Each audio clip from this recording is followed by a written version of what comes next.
Like, subscribe, and get notified. उपोषणाला आदिवासींचे नेते बसले त्यावेळेला मी प्रदेश अध्यक्ष आम्ही सर्वजण त्या ठिकाणी गेलो आणि त्यांना त्याच वेळा आम्ही सांगितलं की काँग्रेस गव्हर्नमेंट त्या ठिकाणी सेंट्रल मध्ये आल्यानंतर आदिवासींना राजकीय आरक्षण दिले जाईल आणि त्याच मताशी आज सुद्धा आम्ही सर्व सहमत आहोत की आदिवासींना राजकीय आरक्षण मिळायला पाहिजे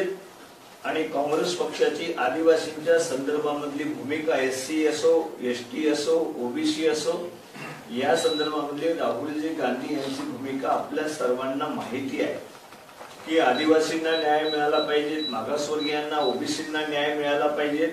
अशा प्रकारची काँग्रेसची आणि राहुल गांधींची भूमिका आहे। त्यामुळे आम्ही काल जी बैठक झाली आदिवासी नेत्यांसोबत बैठक झाली आणि त्यामध्ये ही गोष्ट स्पष्ट झाली की आम्ही काँग्रेस पक्ष केंद्रामध्ये सत्तेवर आल्यानंतर त्या ठिकाणी आदिवासींचं रिझर्वेशन सगळ्यात पहिले प्राधान्याने गोव्यामध्ये दिले जाईल अशा प्रकारे स्पष्टपणे भूमिका आम्ही त्या ठिकाणी घेतली आहे। इतकंच नाही तर राहुलजी सातत्याने सांगतायत की आदिवासी एससी असेल ओबीसी असेल राज्यकर्ते झाले पाहिजे अशा प्रकारची भूमिका राहुलजींनी काँग्रेस पक्षाने वारंवार देशापुढे मांडलेली आहे आणि गोव्यामध्ये आपल्यालाही माहित आहे मला नाही माहित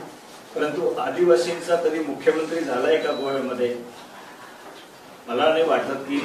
आदिवासींचा मुख्यमंत्री गोव्यामध्ये झाला असेल परंतु काँग्रेसची भूमिका आहे की आदिवासींना सुद्धा गोव्यामध्ये मुख्यमंत्री होऊ शकतो यापर्यंत सुद्धा काँग्रेस आपली भूमिका त्या ठिकाणी ठेवू शकतं याची जाणीव आदिवासी बांधवांना आहेत एससींना आहेत ओबीसींना आहेत म्हणून या संदर्भामध्ये सुद्धा आदिवासींचाही मुख्यमंत्री या ठिकाणी गोव्यामध्ये होऊ शकतो अशा प्रकारे आदिवासींना न्याय देण्याच्या दृष्टिकोनातून काँग्रेस पक्षाची गोव्यामध्येही भूमिका आहे आणि देशामध्ये अशा प्रकारची भूमिका काँग्रेस पक्षाची राहिलेली आहे आणि काँग्रेस पक्षाची अशी भूमिका आहे। Watch on Herald TV.